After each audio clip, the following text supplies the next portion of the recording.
गीता एक छोटी बच्ची थी जो अपने सपनों की दुनिया में खोई रहती थी, जिसके दिल में बड़े बड़े सपने थे। वो हमेशा एक बेहतर भविष्य की कल्पना करती थी। वो अपने पापा के साथ गांव के एक छोटे से झोपड़े में रहती थी।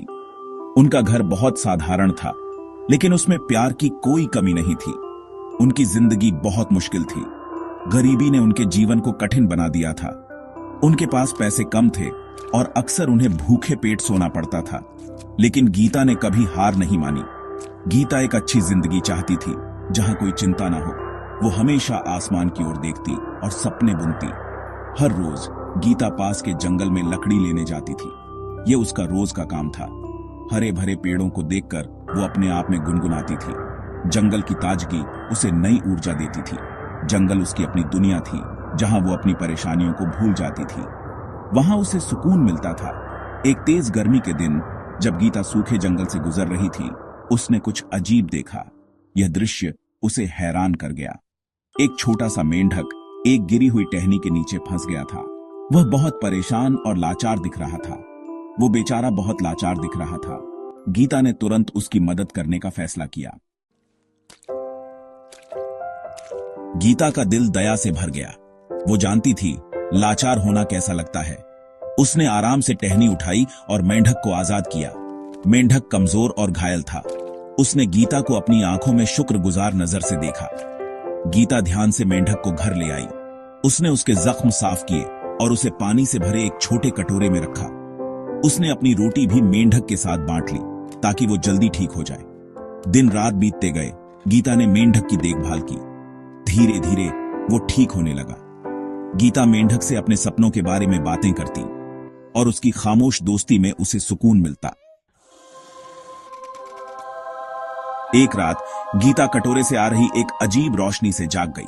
उसकी नींद अचानक टूट गई और उसने देखा कि कमरे में एक अजीब सी चमक फैली हुई है। जब उसने पास जाकर देखा तो वो हैरान रह गई। मेंढक चमक रहा था। उसकी आंखें उस अद्भुत दृश्य को देखकर चौंधिया गईं।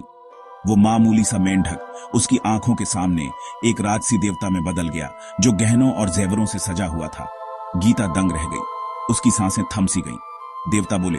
उनकी आवाज तेज लेकिन प्यार से भरी थी। गीता, मैं विष्णु हूं, रक्षक। मैं भेष बदलकर लोगों के दिलों को परख रहा था।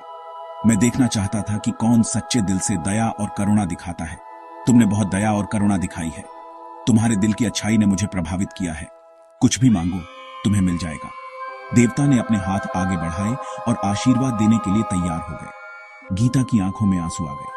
उसकी भावनाएं उमड़ पड़ी। उसने महल या दौलत नहीं मांगी। उसने सोचा कि उसे क्या चाहिए। उसने बस कहा, भगवान, कृपया मेरे पापा और मुझे एक आरामदायक जिंदगी दो, जहां हमें कभी भूखे पेट न सोना पड़े। उसकी विनम्रता और सादगी ने देवता को और भी प्रभावित किया। विष्णु मुस्कुराए, उसकी निस्वार्थता से खुश होकर। गीता की दयालुता और निस्वार्थता ने विष्णु को बहुत प्रभावित किया था। उसकी सादगी और दूसरों की मदद करने की भावना ने उसे एक विशेष आशीर्वाद का पात्र बना दिया। उन्होंने गीता को आशीर्वाद दिया और जैसे जादू से प्रकट हुए थे, वैसे ही गायब हो गए। यह एक ऐसा क्षण था जिसे गीता कभी नहीं भूल सकती थी। अगली सुबह गीता उठी तो देखा कि उनका छोटा सा झोपड़ा एक सुंदर घर में बदल गया है। यह देखकर उसकी आंखों में खुशी के आंसू आ गए। उनका आंगन अनाज और फलों से भरा था। यह सब देखकर गीता को विश्वास नहीं हो रहा था कि यह सब सच है। उस दिन से गीता और उसके पिता फिर कभी भूखे नहीं रहे। उनके जीवन में खुशियों की बहार आ गई थी। वो हमेशा दयालु और करुणामयी रही, उस दिव्य मुलाकात को हमेशा याद रखती हुई। गीता ने अपने जीवन में कभी भी दूसरों की मदद करना नहीं छोड़ा। गांव वाले उनकी अचानक हुई किस्मत से हैरान थे। वे समझ नहीं पा रहे थे कि यह सब कैसे हुआ। गीता की कहानी दूर दूर तक फैल गई, सबको याद दिलाते हुए कि दया और करुणा का फल हमेशा मिलता है। उसकी कहानी ने कई लोगों को प्रेरित किया। इसने इस विश्वास को और मजबूत किया कि चमत्कार होते हैं, खासकर उनके साथ जो विश्वास रखते हैं और जरूरतमंदों के लिए अपने दिल खोलते हैं। गीता की कहानी ने गांव में एक नई उम्मीद की किरण जगाई।